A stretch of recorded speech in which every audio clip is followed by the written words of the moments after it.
Bismillahirrahmanirrahim. Assalamualaikum warahmatullahi wabarakatuh. Bismillahirrahmanirrahim. Alhamdulillah. Wassalatu wassalamu ala rasulillah Sayyidina Muhammadin ibni Abdillah wa ala alihi wa ashabihi wa anba'ihi wa mawalah wa ba'du. Rabbi shrah li sadri wa yassir li amri wahlul 'uqdatam min lisani yafqahu qawli. Subhanaka la ilma lana illa ma 'allamtana innaka antal alimul hakim. Allahumma ya muallima Adam 'allimna wa ya mufahhima Sulaimana fahimna. Rabbana zidna ilman warzuqna fahman walhiqna bis sholihin. Amin. Jamaah yang dirahmati Allah Subhanahu wa taala, alhamdulillah pada subuh yang baik ini insyaallah kita dapat kembali meneruskan pengajian kita membaca kitab tafsir Syekh Nawawi rahimahullah. Mudah-mudahan apa yang kita pelajari ini Allah ridhoi dan Allah berikan keberkahan. Amin ya rabbal alamin. Kita lanjutkan sekarang, kita insyaallah akan masuk pada ayat yang ke-115 dari suratul Baqarah. Bismillahirrahmanirrahim. Qala al-musannif rahimahullahu ta'ala wa nafa'na bihi wa ulumihi fid dharaini amin. Wa qala Allahu ta'ala walillahil masyriqu wal maghribu fa aynama tuwallu fa thamma wajhullah innallaha wasi'un 'alim. Walillahil masyriqu wal maghribu, dan itu bagi Allah al-masyriq arah timur, wal maghribu dan arah barat. Fa aynama tuwallu, maka kemana saja engkau berpaling, fa thamma wajhullah, maka di situ terdapat dalam tanda kutip wajah Allah.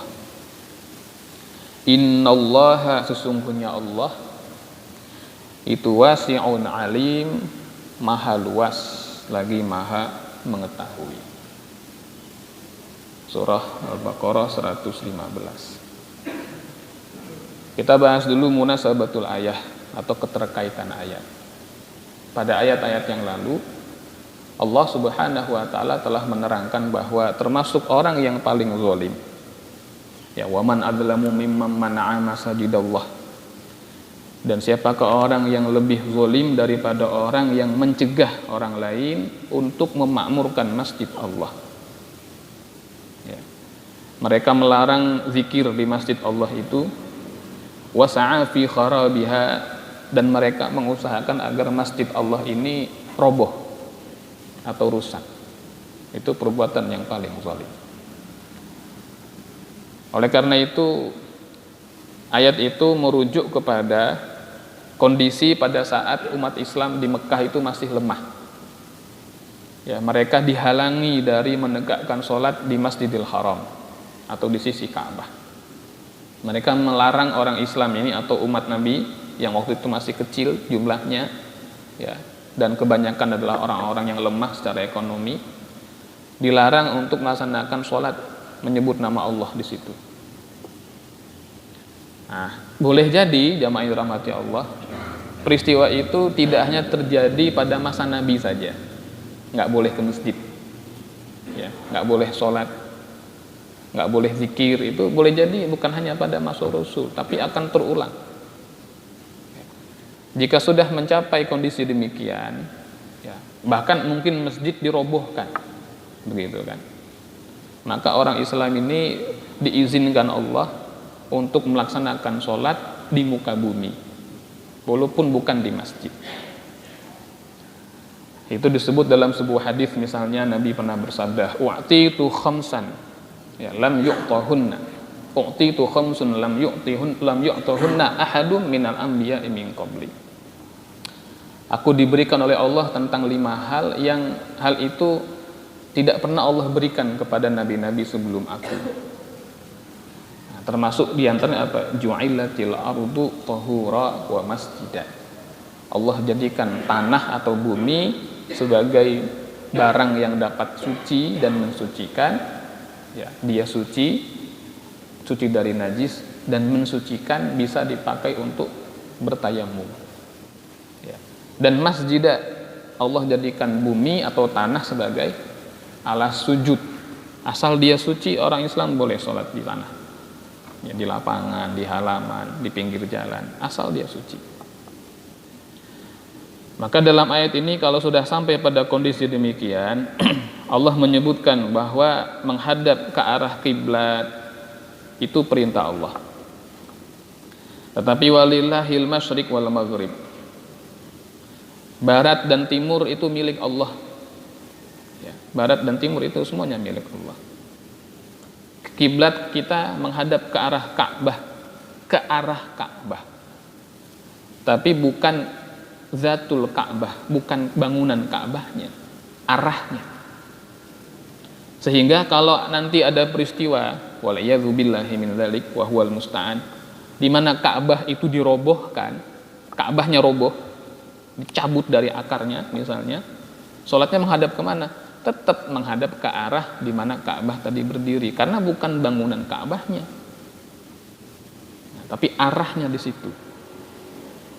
Nah, ketika umat Islam ini terhalangi dari bahkan menghadap ke arah kiblat, Allah menyebutkan timur dan barat itu milik Allah. Fa ainama tuwallu fathamma wajhullah. Maka kemanapun kamu menghadap, di sanalah kamu temukan dalam tanda kutip wajah Allah. Maksudnya wajah Allah di sini bukan muka. Ya, sering kita sampaikan bahwa Al-Qur'an itu, begitu pula Al-Hadis itu banyak mengandung ayat-ayat yang mutasyabihat. Ya, ayat yang masih samar. Maksud wajhullah di sini, ya, kata Syekh Nawawi, ai qiblatuhu, maksudnya adalah kiblat, bukan muka Allah. Ya, ditakwil. Kemanapun kamu menghadap, ya itu di sanalah kiblatmu. Apa maksudnya di sini? Dikatakan oleh para ulama fikih bahwa maksudnya ditafsil atau dirinci. Jika sholatnya adalah sholat fardu, maka syarat sahnya sholat fardu itu adalah menghadap kiblat. Nggak boleh tidak. Jika seseorang kehilangan arah dan dia tidak memiliki perangkat apapun untuk menemukan arah kiblat, maka yang diperintahkan kepada dia adalah bersungguh-sungguh di dalam mencari arah kiblat itu. Setelah dia bersungguh-sungguh dan dia tidak menemukan juga arah kiblat, tidak memiliki petunjuk apapun tentang arah kiblat, maka dia boleh berijtihad. Oh, matahari di arah sini, biasanya, begitu kan. Dia boleh semaksimal mungkin untuk sholat fardu. Ya. Kalau sholatnya sholat sunnah, misalnya disebut oleh Syekh Muhammad Amin Al-Qurdi rahimahullahu ta'ala dalam kitabnya Tanwirul Qulub, kalau sholatnya sholat sunnah dan dia naik kendaraan, ya, maka ada ulama yang mengatakan paling tidak ketika takbiratul ihram dia menghadap kiblat. Ya, paling tidak. Jika tidak mampu, ya sudah, ya, menghadap kemana arah kendaraannya itu menghadap. Tapi kalau dia berjalan kaki, dia musafir dengan berjalan kaki, maka walaupun sholat sunnah, dia diperintahkan untuk mencari arah kiblat. Nah, itu kata beliau. Kemudian juga dalam peperangan atau fi syiddatil khauf kal qital, atau dalam keadaan khauf di mana sulit untuk menemukan arah kiblat, sementara sholat itu wajib apapun kondisinya, mau keadaan tenang, mau keadaan sempit, mau keadaan lapang, mau keadaan takut, mau keadaan damai, mau keadaan perang, sholat itu fardu wajib. Ya. Nah, kalau sudah demikian, maka dia bisa menghadap ke arah yang mungkin baginya. Barangkali karena dia dalam keadaan perang, dia naik kapal laut, ya kan, hilang arah misalnya, menghadap ke arah yang mungkin baginya setelah dia bersungguh-sungguh berusaha beristihad. Fathamma wajhullah. maka itu dia akan dianggap menghadap ke arah kiblatnya Allah Subhanahu wa taala. Innallaha wasi'un. Sesungguhnya Allah maha luas. Maha luas apa ini? Maha luas rahmatnya. Apa kaitannya perintah menghadap kiblat dengan rahmat Allah? Karena tidaklah Allah memfardukan suatu kewajiban kecuali Allah Subhanahu wa taala memberikan keringanan jika kewajiban itu tidak bisa ditegakkan sebagaimana mestinya. Itu rahmat. Bahasanya bukan pokoknya. Kalau Allah tuh begitu. Kamu wajib sholat. Kalau mau diterima wajib menghadap kiblat. Pokoknya nggak begitu. Ya, kamu sholatnya menghadap kiblat. Sholat dikerjakan dengan berdiri. Itu rukun. Ya kan, termasuk hal-hal yang menyokong diterimanya sholat itu. Tapi kalau dia tidak bisa berdiri, dia boleh duduk. Nah itu rukhsah, keringanan. Kalau dia tidak temukan arah kiblat, setelah dia bersungguh-sungguh, dia boleh menghadap ke arah yang mungkin baginya. Itu rahmat. Nah, sehingga sifat daripada ibadah-ibadah itu bukanlah Allah ingin menyulitkan kita, ya. Tetapi Allah menghendaki kemudahan. Ya, Allah menghendaki kemudahan dalam perkara ibadah. Kewajibannya tidak bergeser, tidak dari wajib lalu menjadi ya sudah nggak wajib, nggak begitu. Ya, tapi pelaksanaannya bisa diperingan dan itu adalah bentuk rahmat kasih sayang Allah kepada kita. Allah Maha Rahmat. Ya. Yang kurang-kurang dari ibadah kita Allah maklumi. Sementara pembalasannya besar. Itu rahmat. Seandainya Allah meletakkan pedang keadilannya pada amal baik, niscaya kita ini nggak akan pernah mendapat pahala. Karena kalau adil itu harus jujur apa adanya. Makanya pedang keadilan Allah itu bukan pada kebaikan, tetapi pada keburukan. Satu keburukan dibalas satu keburukan. Kan begitu, itu adil. Tapi satu kebaikan dibalasnya nggak satu, bisa 10, bisa 100. Berarti bukan keadilan yang Allah letakkan ketika bicara kebaikan, fadl, keutamaan. Makanya para ulama itu ada yang berkata, sebagian di antara mereka, jangan meminta keadilan kepada Allah untuk dirimu. Ya Allah, gitu kan. Saya minta keadilanmu untuk saya. Selesai kita. Iya, jangan. Kenapa Allah ciptakan neraka? Untuk menunjukkan keadilannya. Orang yang buruk dibalas keburukan. Orang yang berbuat keburukan dan di dunia belum mendapat balasan, lolos dia dari hukuman. Harusnya hukuman mati jadi, nah, misalnya begitu ya, misalnya. Iya. Jadi seumur hidup, nanti berkelakuan baik ini itu, udahlah ya. Tapi kalau taubat diampuni Allah. Kalau muslim gitu ya, kita yakini itu berapa banyak orang berbuat keburukan karena kursinya, karena uangnya, karena jabatannya, dia selamat. Lalu orang miskin yang terzalimi ini kepada siapa dia mengadukan itu? Maka Allah ciptakan neraka itu untuk menunjukkan keadilannya. Makanya tadi kita katakan jangan minta keadilan Allah untuk diri kita, jangan. Ya, karena kita pasti hancur. Sebab keburukan kita lebih banyak daripada kebaikannya. Mintalah kepada Allah keutamaan. Wallahu dzul fadlil azim. Allah itu punya keutamaan yang besar. Minta. Keutamaannya kita berbuat baik 1 kali dibalas minimal 10. Wal hasanatu bi asri amsalihha, kata Nabi. Satu kebaikan yang kamu kerjakan bisa bernilai 10, itu minimal. Itu rahmat dari Allah. Kalau tidak rahmat Allah, niscaya manusia ini pasti binasa atau saling membinasakan.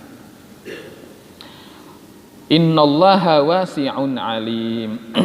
Allah Maha mengetahui. Ya, setelah Allah menyebut bahwa dirinya adalah Maha luas rahmatnya, Allah sebut dirinya Maha mengetahui. Maha mengetahui apa ini? Maha mengetahui itu maksudnya Allah tidak pernah luput dari ilmunya, seluruh apa yang ada nggak pernah lepas. Ya. Orang Jawa tuh sering mengatakan Gusti Allah mboten sare. Ya. Allah itu nggak pernah tidur. Jangankan tidur, ngantuk aja enggak. Ada orang nggak tidur tapi ngantuk. Kalau orang itu ngantuk, minimal berkurang pengawasannya. Lihat security itu, ya kan? Allah itu basir, maha melihat. Bagaimana Allah maha melihat? Tidak ada yang luput dari pengawasan Allah. Kalau kita ingin membayangkan betapa dahsyatnya, betapa besarnya kekuasaan Allah, lihat security kita itu. Kalau kita tanya kepada mereka, apa pekerjaan yang paling membosankan Anda? Kata dia, melihat CCTV, Pak. Gitu kan? Iya, monitornya itu loh, gitu kan. Begini aja dia liatin. Nah, ngantuk dikit. Allah tidak tidur dan tidak mengantuk. Makanya kata Allah, la ta'khudhuhu sinatu wala naum. Naum tidur, sinah tuh ngantuk. Allah tidak mengantuk dan tidak tidur. Alim, Allah maha mengetahui segala apa yang terjadi. Allah mengetahui kemaslahatan untukmu. Allah tahu kamu minta sehat, dikasih sakit. Karena Allah tahu yang sakit ini yang maslahat untuk kamu. Minta kaya, dikasih rizkinya sulit. Karena Allah tahu kalau kaya, kamu banyak kufurnya. Jadi kalau doa jadi kontradiksi. Mintanya sehat, kaya, ujungnya minta masuk surga. Ya kan? Rabbana atina fid dunya hasanah wa fil akhirati hasanah wa qina adzabannar. Dijaga dari neraka nih ujungnya nih. Tapi di sini dia minta kaya, sehat, begitu kan? Terhormat. Tapi di sini mintanya dijaga dari neraka. Maka yang Allah utamakan dijaga dari neraka. Allah kasih jalan supaya dijaga dari neraka, dikasih sakit. Bukan Allah nggak kabulkan doanya. Seandainya dia diberitahu, saya kasih kamu sehat, tapi karena sehat kamu banyak maksiat, masuk neraka. Atau kamu mau sakit, jadi banyak nyebut Allah, jadi digugurkan dosamu dan masuk ke surga. Pasti orang milih nggak apa-apa deh sakit di dunia, yang penting di akhirat nggak sakit. Nah, maka Allah alim, Allah yang maha tahu apa yang terbaik untuk kita, termasuk perkara ibadah. Ngapain Allah nyuruh sholat? Allah yang tahu maslahatnya untuk kita. Dan Allah maha tahu siapa yang bersungguh-sungguh ya, di dalam sholat tadi dengan berusaha mencari arah kiblat, dan siapa yang meremehkan itu. Yang penting kemana sajalah, Allahu Akbar. Dikiranya Allah nggak tahu. Allah tahu. Makanya dalam perkara ini Allah ikat betul, Allah maha luas rahmatnya, tapi Allah juga maha tahu terhadap apa yang kita lakukan. Siapa yang bermain-main di dalam mengerjakan kewajibannya, dia tidak akan luput dari pengetahuannya Allah Subhanahu wa ta'ala. Begitu pula sebaliknya. Ada orang yang tidak sempat beramal dapat pahala. Ada? Iya, dia sudah niat kebaikan dari rumah. Saya niatnya hari ini A, B, C. Dalam hati dia pengen A, B, C. Tahu-tahu ruhnya dicabut. Dia wafat dalam keadaan belum sempat mengerjakan kebaikan. Tapi sama Allah dikasih pahala.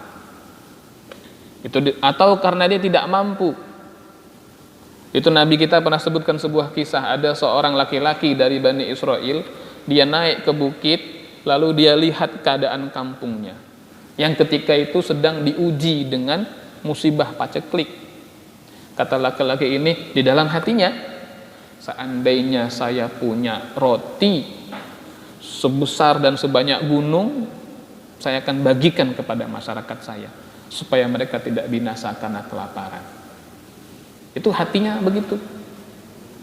Nah, kata Nabi kita, di akhirat dia dapat pahala. Allah tahu kesungguhan dia. Jadi orang yang belum beramal atau tidak sempat beramal diberi pahala. Orang yang sudah beramal tidak diberi pahala? Ada? Banyak. Dia sudah sholat, dia sudah zakat, dia sudah haji, ya, dia nggak dapat pahala. Itu banyak. Kenapa? Allah tahu apa niatnya, apa motivasinya, apa tujuannya. Ternyata bukan Allah.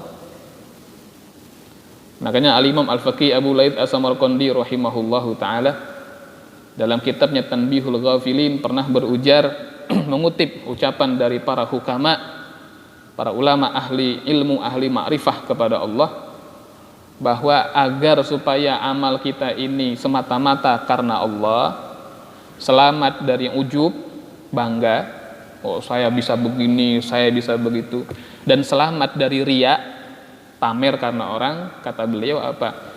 Kamu harus terus memantapkan di dalam hatimu bahwa amal kamu itu semuanya dari Allah, bukan dari dirimu. Kalau kita memandang amal itu dari diri kita, timbul kebanggaan. Saya bisa begini, saudara saya nggak bisa. Kalau kita pandang itu amal dari diri kita karena kemampuan kita, timbullah rasa bangga. Dan itu nggak ada pahalanya amal itu. Jadi sebaik apapun yang kita kerjakan itu semua dari Allah. Yang akan datang insyaallah kita bahas, kita baca ayat 116 ya. Wa qalu takhadallahu waladan subhanah wallahu a'lam bissawab. Kafaratul majlis. Subhanaka Allahumma bihamdika asyhadu an la ilaha illa anta astaghfiruka wa atubu ilaik. Allahumma shalli ala sayyidina Muhammad wa ala ali sayyidina Muhammad. Assalamualaikum warahmatullahi wabarakatuh.